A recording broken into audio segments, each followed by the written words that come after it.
was in going back and visiting Love at one of their gigs at the Whiskey A Go-Go in Los Angeles that I ran into the Doors by accident. And the Doors, who had previously been signed to Columbia, had not been recorded by anybody at CBS because they couldn't find a producer really interested.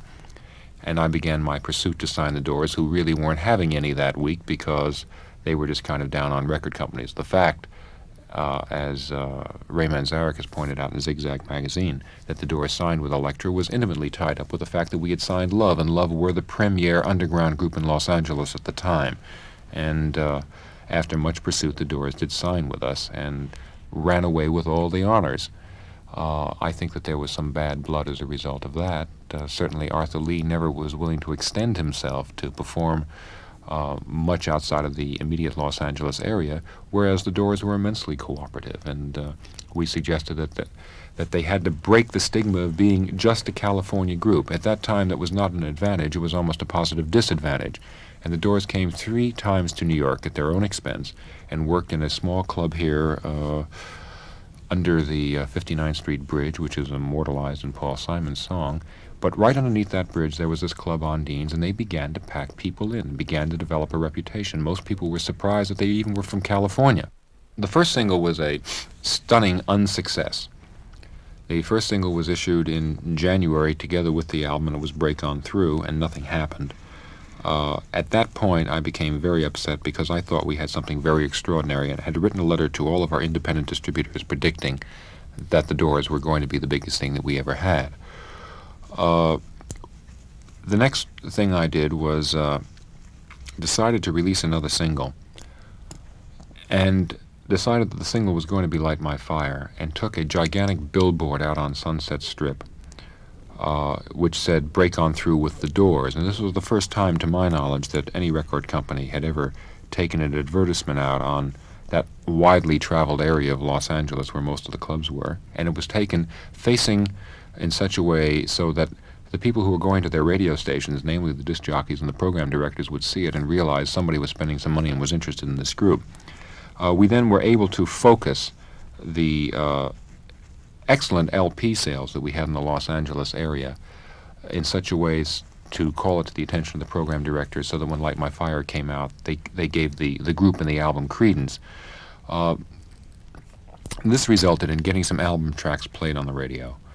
The Doors, because they had made such a stunning album, had a hardcore but small following.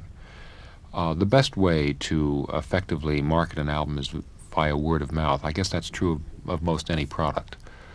But the fact that the album was so consistently good, had no dull tracks in it whatsoever, and seemed exciting, fresh, and a milestone, helped it to propel itself into a greater public awareness.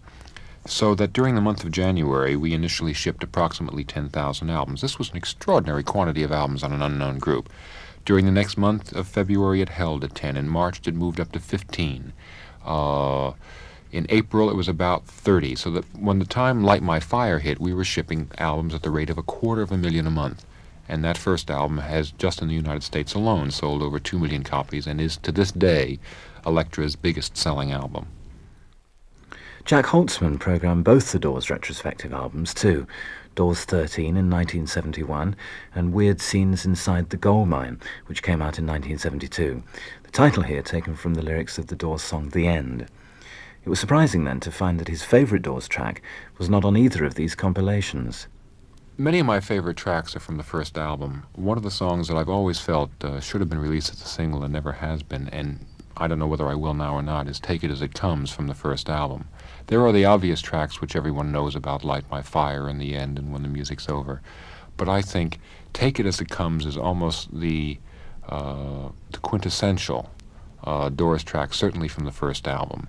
Many people felt that the Doors were repeating themselves in later albums, but they had established a style which was so unique and a sound which was so particular that to have abandoned that also would probably displease the same people who were complaining that the styles were similar.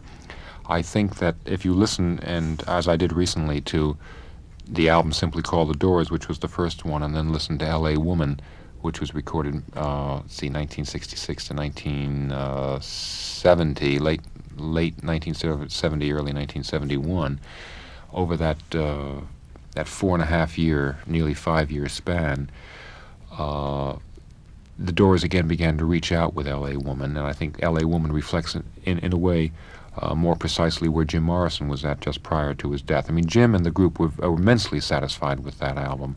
I love Riders on the Storm. I think that's my favorite track from the last album that the Doors made with Jim. But here from the first album is Take It As It Comes. Time to